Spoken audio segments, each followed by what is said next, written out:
Hey guys, welcome back to another episode of Sweeping Six.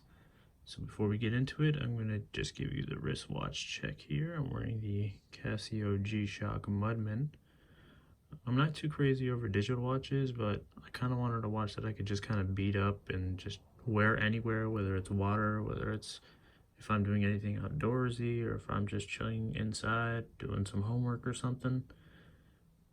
So I figured the Mudman was a good option for me, and it was relatively inexpensive, so I just picked it up, and now I just wear it everywhere I go, and I think it's worth the money. I mean, I think you can find it on Amazon for less than like 150 bucks. So it's a cool looking watch too. Pretty big though, not for everyone's wrist. I mean, it's pretty big on my wrist, but that's all right because, well, I think G-Shocks are supposed to be larger for everyone's wrist. So today I'm going to be reviewing the Steinhart Ocean One in black and stainless steel with a ceramic bezel. So let me tell you why I love this watch. I mean, it's a fantastic watch for the price, and I think the value can't be beaten for what you're paying for. And for a watch that costs sub $500, I think I picked this one up for even less than $400, and I'm gonna say it's probably the best value I've ever gotten for my money because the quality is outstanding. I mean, it's got a Swiss movement. I'm pretty sure it's a Solita movement, but in any case, it's a Swiss movement. It's got a ceramic bezel. It's got stainless steel, solid end links. It's got an automatic. It's a winding mechanism. It's 300 meters water resistance. It's got the Cyclops date. I mean, it's one of the best Rolex homages that I've ever seen. And for the money, it's far beyond a lot of other homages that I've seen for the Submariner. So one of the first few things that I noticed is that the date Cyclops here isn't the most legible. It does magnify a little bit, but not to the extent that the Rolex Submariners or Datejusts do. But that's okay. I mean, it's still pretty legible there. You got the snowflake hands going, and then the markers look like they're applied markers, although they're pretty short. I prefer a little bit taller, like the Omega Seamaster. We've got the black ceramic bezel going here, very, very catchy. In the right lighting, this thing reflects light a lot, and if you know me, you know I like that sort of feature in your bezels, like my Omega Seamaster ceramic. It's got a coined edge bezel going on over here. I believe 120 clicks. There's not a whole lot of bezel play, but that's a good thing. But it is a little bit tough to kind of turn, which for some people they might not like it, but some people they'll be okay with and they would prefer. It all just kind of depends on your own preference there, but I prefer it to be relatively easy, but not so easy where it'll just kind of turn on by itself. Brushed stainless steel links here.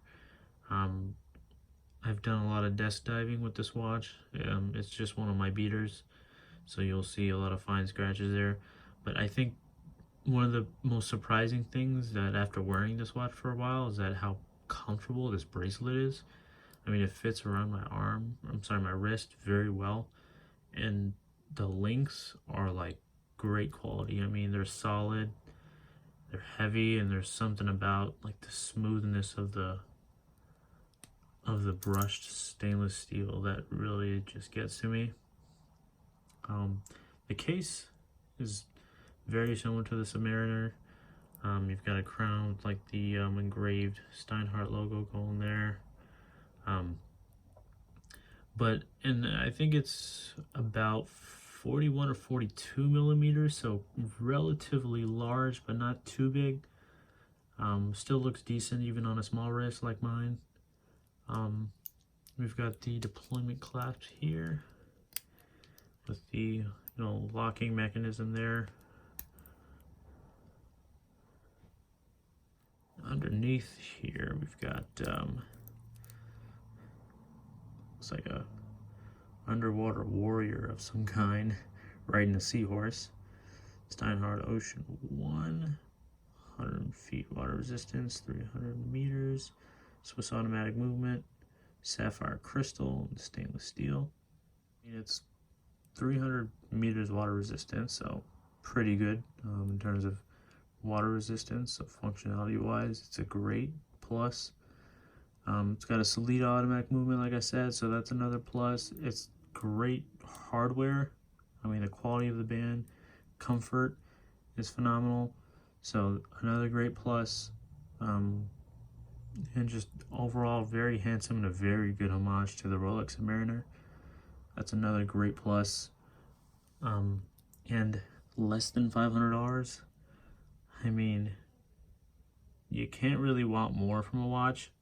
There are other Steinhart models, not just divers, and there are different Steinhart Ocean One models too. But when I was looking at Steinhart's, I really like this one the most, so I decided to pick it up. I think the same watch comes in a smaller size too, like a 39mm case. For some of you folks who like smaller watches, that's great for you, I guess. For me, I think 39 is a little bit small for a diver, but not too small, so I just kind of went with this one, and I think this one still looks great on me. So let's get a wrist shot going here.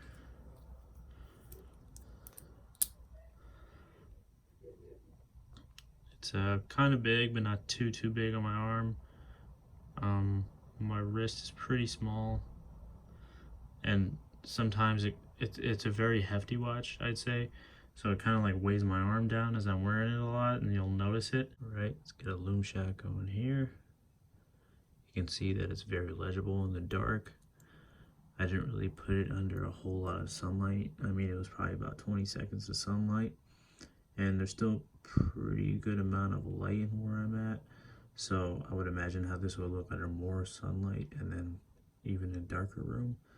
I'm not crazy over lume, but I think for a lot of people it's a really important feature, especially if you're diving and then, you know, going deep underwater where it's pretty dark. So overall, I think in terms of functionality, it's another thumbs up because it's pretty legible. Although I have seen brighter, but I guess I can't really complain for a watch under $500.